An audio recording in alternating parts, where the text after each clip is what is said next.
What's up, Sooner Nation? Welcome back to the Sooner Surge, the podcast that tells it like it is. It's time for some basketball news as the SEC play will begin very soon for the men and women basketball programs at the University of Oklahoma. Before we get started on this video, though, hit like, subscribe to this channel, turn on your notifications, and check out the fan stop at thefanstop.com. Great time to order your Shirt of the Month Club. You can use code SURGE. You get 10% off your first 3 months. Great stuff there at the fan stop, thefanstop.com. The Sooner men and women, Jay, have played a total of 27 games, and they're 26-1 combined through the non-con schedule. We'll start on the men's side of things, Jay, where the Sooners are unscathed through conference play, a perfect 13-0, and now the gauntlet begins as the Sooners this Saturday will travel to Tuscaloosa to take on a top 5 Alabama team. And Jay, it's 5 o'clock tip at Alabama, and then they turn around and come back home and play another top 15 team in Texas A&M. So the Sooners have been tested, Jay, in the non-con. They've got some really good wins in the non-con, but everyone's going to judge and evaluate this Sooner squad on what they do in the SEC. You've got guys playing really well right now as they beat Prairie View A&M 89-67. The other night, I thought some guys to kind of keep an eye on, Jay. Bryce Goodine, 9.7 rebounds. Of course, Duke Miles is playing at an elite level right now for him, and Jeremiah Fears is driving this car in a great way. Yeah, and they have been tested, I would say, in some big games, but they have yet to play the caliber of Alabama. That's on the road. This will be a very tough matchup for Oklahoma. And it's not much different than last year when they went into Big 12 play. I think they had one loss then against North Carolina maybe, but it's going to be very important how they get started in the SEC. I think they need to get off to a pretty good start because you just don't want the whole here we go again stuff happening. Now, this team's different, Jeremy. This team's different than the other ones that Moser's had. They got that 3-guard lineup has been really stinking good. And you got different guys that can beat you. Now, they've been pretty consistent when you talk about Jeremiah Fears, Duke Miles, and Kobe Elvis for the most part. So I think the key when they get in the conference play, Jeremy, is going to be the bigs. I really do. I think it's going to be Godwin. I think it's going to be Glenn Taylor. I think it's going to be Wagyu. I think it's going to be Northweather.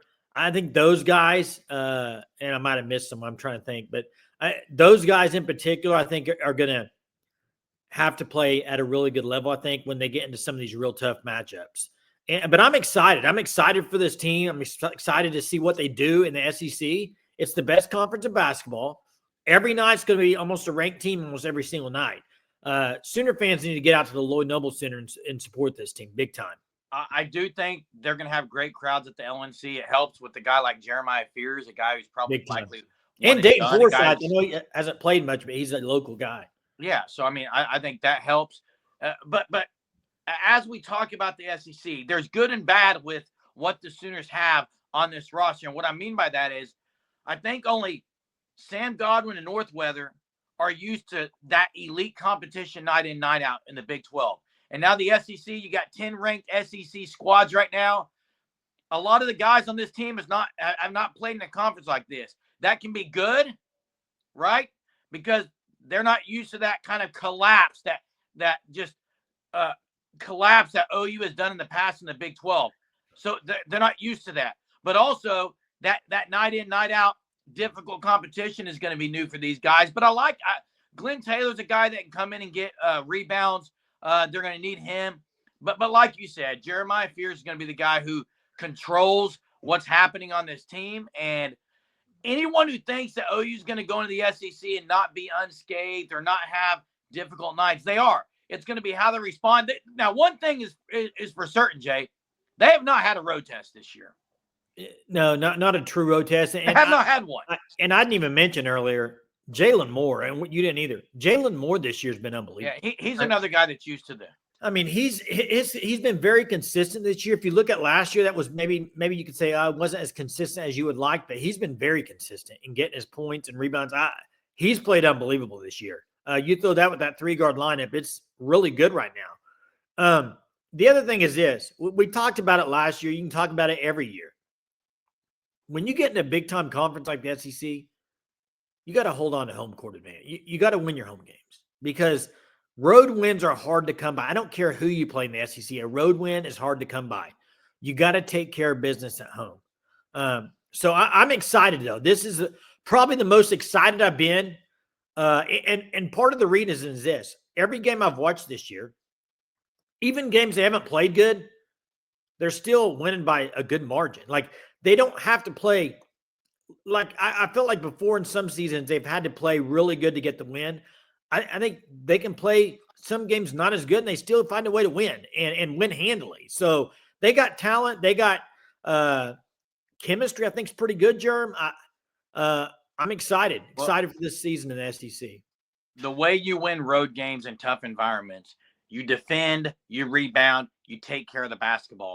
And you have to have a guy that can go get you one, and that's what they got in Fears. They got that. I'm not concerned about taking care of the basketball because of the 3-guard lineup and how those guys can handle the ball.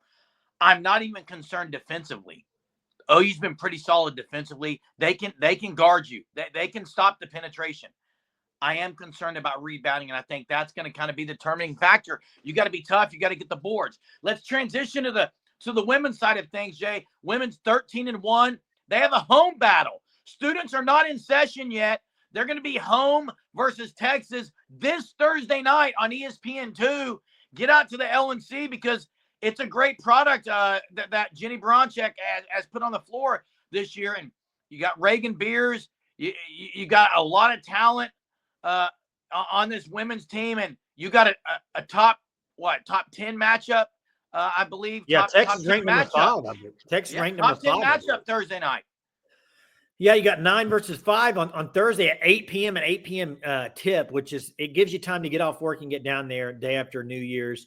And not only that, this week you follow that up with the Sunday game at Tennessee. SEC is really tough and women's basketball as well, and that's a tough start. Texas and then Tennessee. It's kind of similar to the OU matchup. You got Alabama and then A&M, so it's similar to that. Hey, this team's better than they've been, Jerm. They have more weapons than they have. They have shooters. They have specifically Beers in the middle, which they haven't had that type of a presence in the middle in a while. I mean, that true center presence that she brings. So I love the role players on this team. They come in and do their job.